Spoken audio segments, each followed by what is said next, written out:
সম্মানিত উপস্থিতি, দিনী ভাইয়েরা এবং পর্দার আড়ালে আমাদের মা বোনেরা, আলোচনা অনেক হয়েছে আজকে আলহামদুলিল্লাহ। আমার মনে হয় আপনারা পুরো সিরাত সম্পর্কে জানতে পেরেছেন আলহামদুলিল্লাহ। মনে আছে তো, না ভুলে গেছেন? আলহামদুলিল্লাহ। এখন পুরো সিরাতটাকে শর্ট সময়ের মধ্যে সামারি করাটা খুবই ডিফিকাল্ট। এই জন্য আমরা আপনাদের সবার হাতে একটা করে সিরাতের বই তুলে দিয়েছি এবং আমি বিনীত অনুরোধ করব প্রত্যেককে এই সিরাতের বইটা মুখস্থ করে ফেলার জন্য। আলোচনা বিজ্ঞ ওলামায়ে কেরাম যেভাবে করেছেন, এতে আমার আলাদা করে কথা বলার কোনো প্রয়োজন নাই।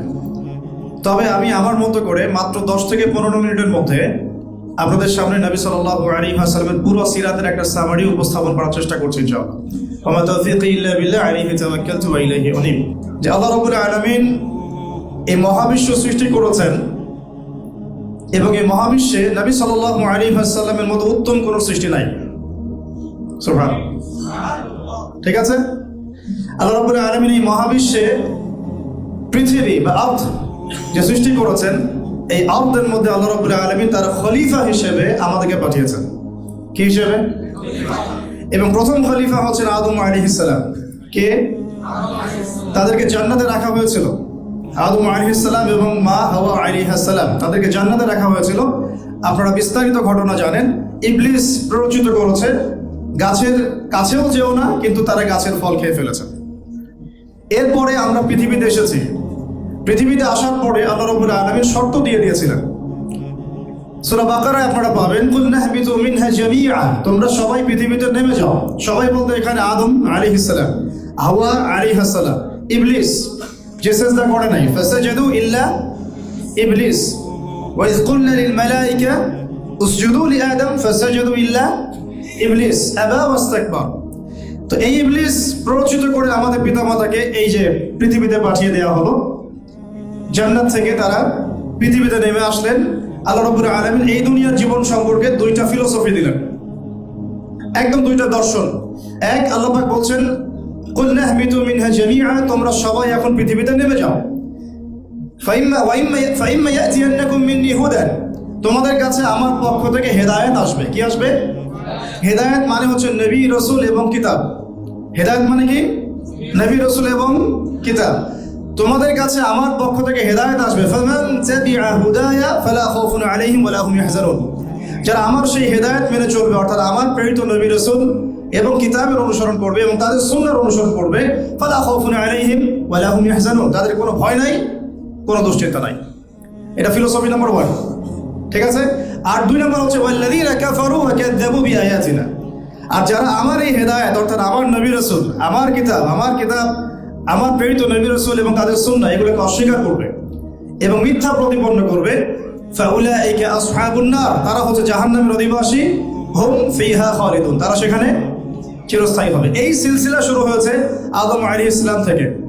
এভাবেই পরবর্তীতে নূহ আলাইহিস সালাম, ইব্রাহিম, দাউদ, সুলাইমান, ইসমাঈল, যত নবীর নাম আমরা পাই, ইউসুফ, ইয়াকুব, ঠিক আছে, মুসা আলাইহিস সালাম, ঈসা ইবনে মারইয়াম, এভাবে প্রত্যেক যুগে যুগে আল্লাহ রাব্বুল আলামিন এই ফিলোসফি ফলো করে নবী, রাসূল পাঠিয়েছেন, কিতাব নাযিল করেছেন, মানুষকে সতর্ক করেছেন। যারা কিতাব মেনে নিয়েছে, সুন্নাহ মেনে নিয়েছে, আল্লাহর হুকুম মেনেছে, তারা জান্নাতে চলে গেছে ইনশাআল্লাহ। দুনিয়াতেও সফল হয়েছে, পরে গেল জান্নাত। আর যারা মানে নাই, অস্বীকার করেছে, নবী, রাসূলের সুন্নাহ ফলো করে নাই, আল্লাহর কিতাবের আনুগত্য করেনি এবং আল্লাহর দাসত্ব করে নাই, তারা জাহান্নামে চলে গেছে। সিম্পল। এই সিলসিলায় বলা হয় যে 1,24,000 নবী, রাসূল এসেছেন। সুবহানাল্লাহ। এই 1,24,000 নবী, রাসূলের মধ্যে সর্বশ্রেষ্ঠ এবং সর্বশেষ নবী হিসেবে আল্লাহ রাব্বুল আলামিন সাইয়্যিদুল মুরসালিন মুহাম্মদ রাসূলুল্লাহ সাল্লাল্লাহু আলাইহি ওয়াসাল্লামকে পাঠিয়েছেন। সুবহানাল্লাহ। আর আমরা হচ্ছি সেই নবীর সৌভাগ্যবান উম্মত। সুবহানাল্লাহ। যখন নবীগণ তার উম্মত হওয়ার জন্য আকাঙ্ক্ষা করতেন, আল্লাহ পাক আমাদেরকে না চাইতেই তার উম্মত করেছেন। সুবহানাল্লাহ। আল্লাহ পাক তো আপনাকে জিজ্ঞাসা করেন নাই তোমাকে কোন নবীর উম্মত বানাবো। আল্লাহ পাক তো আমাকে জিজ্ঞাসা করেন নাই তোমাকে মুসলমান বানাবো না হিন্দু পরিবারে জন্ম দিব। জিজ্ঞাসা করেছেন?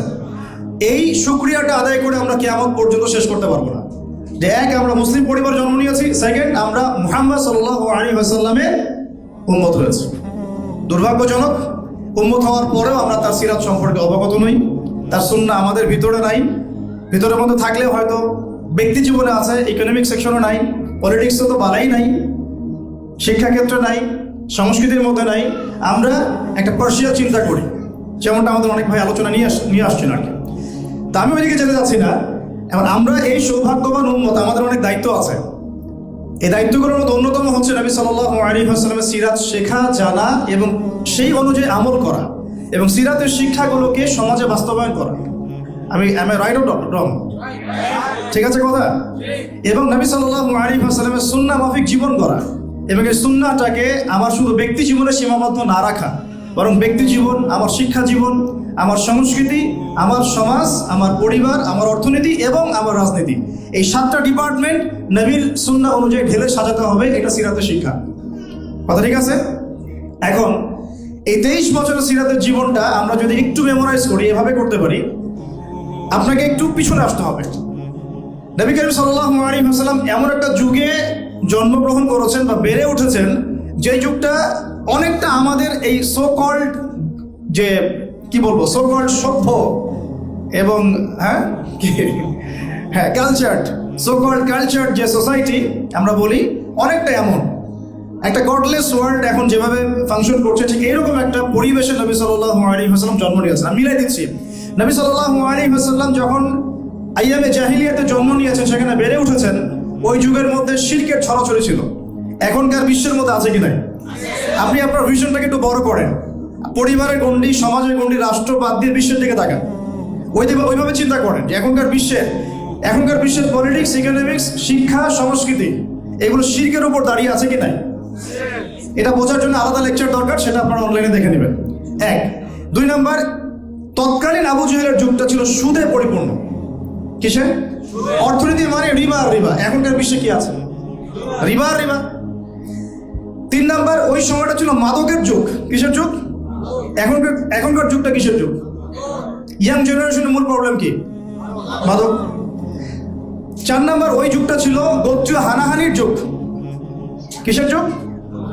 তো এখন গোত্রীয় হানাহানিকে ব্যাখ্যা করতে হবে। এটা ধর্মীয় হানাহানি এবং পলিটিক্যাল হানাহানিতেও রূপ নিয়েছে, আমরা বুঝতেই পারছি।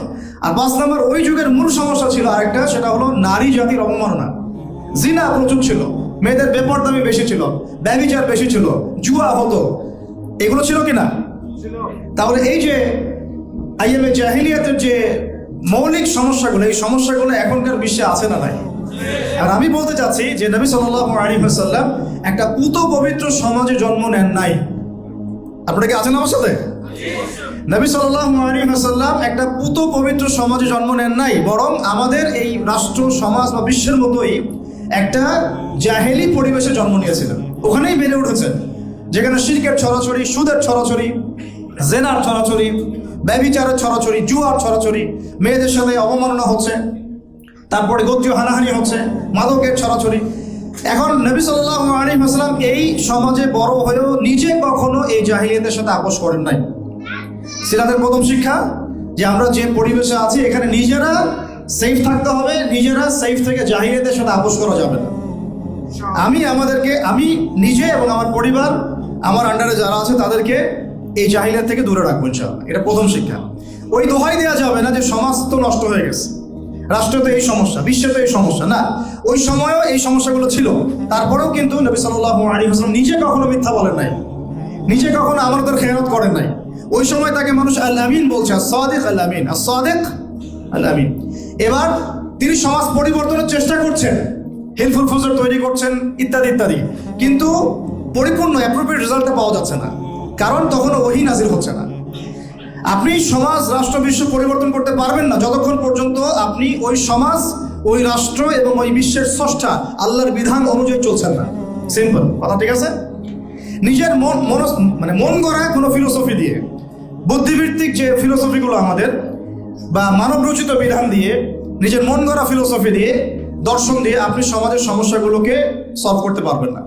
কারণ সমাজের সৃষ্টিকর্তা যিনি, সেই আল্লাহর যখন দাসত্ব করা হবে এবং তার পক্ষ থেকে আরিত সেই হুদান, হেদায়াত বা ওহীর বিধানগুলো যখন বাস্তবায়ন করা হবে, সমাজ সুন্দর হয়ে যাবে ইনশাআল্লাহ। এটার ঘাটতি ছিল তখন নবী সাল্লাল্লাহু আলাইহি ওয়াসাল্লাম একাকিত্ব অবলম্বন করা শুরু করলেন। যেহেতু পারছেন না, তার ভালো লাগছে না পরিবেশ। আপনি যদি 5 ওয়াক্ত নামাজ পড়েন, মাত্র 5 ওয়াক্ত নামাজ, অন্য কোনো আমলও না করেন, আপনার গান শুনতে ভালো লাগবে না। ঠিক আছে কথা? আর নবী সাল্লাল্লাহু আলাইহি ওয়াসাল্লাম কোনোদিন কোনো পাপ করেনই নাই, তার সমাজের এত